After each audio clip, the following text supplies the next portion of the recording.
Behind every peaceful garden moment is a whole lot of work that doesn't always look pretty, aka the not so fun stuff. I've got carrot seed tape to make, weeds that definitely aren't going to pull themselves, and some leafy greens that need to be moved because the bed they're in just isn't cutting it anymore. And even after all that, I have to find time to put together self watering planters. It's not glamorous, but this is the part that actually makes the garden work.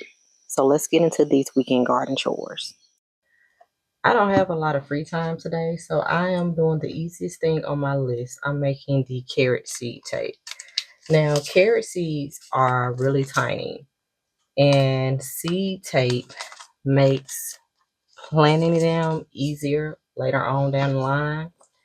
Now, for this project, you will need paper towels, flour, water, a measuring tool, seeds, of course, and a tissue roll, but that's completely optional. I start by making my flour glue by mixing 1 part flour and 1 part water. Then I separate the paper towels layer so that it's just one layer.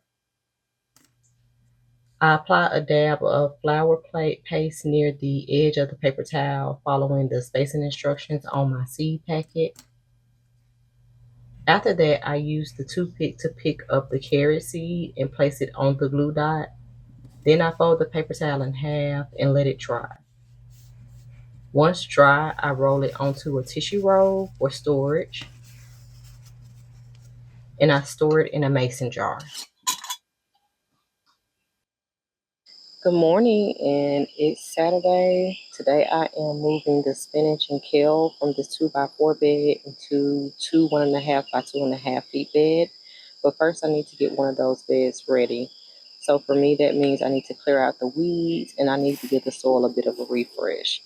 Of course, it's not the most exciting part of gardening, but it's necessary if you want your plants to actually thrive.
So that's a wrap on our Saturday morning garden chores. Hopefully the kale perks up in a couple of days. I did get all of the leafy greens out of this old bed, and I'm going to clear this out next weekend so that I can inspect it and determine whether or not we could use it for another season. But tomorrow's focus is going to be putting our big old citrus planters together so that I can repot this citrus tree and go ahead and get this raspberry bush in a larger planter. And I'm up early this morning hoping that I can get these rolling planters put together before I go to church. And that way, when I get home, the only thing that I will have to do is get the citrus tree and the raspberry bush inside. So let's see if I can get this task done.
So we're back in the garden. It's about 2 o'clock right now. It's a lot warmer than it was when I first started this morning. Luckily, I don't have that much to do this afternoon. I do need to get the potting soil into the planters. I have this bag of potting soil or bags of potting soil that I got from Lowe's that are pretty cheap. And that's going to be the first half of the planter. And then the second half of the planter, I'm going to throw in this Miracle Grow potting soil and then get the citrus and the raspberry plants transplanted. So let's get started.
So the not so fun stuff, done. It took a little work, a little time, but everything is set up the way it should be. And now the garden can do what it does best.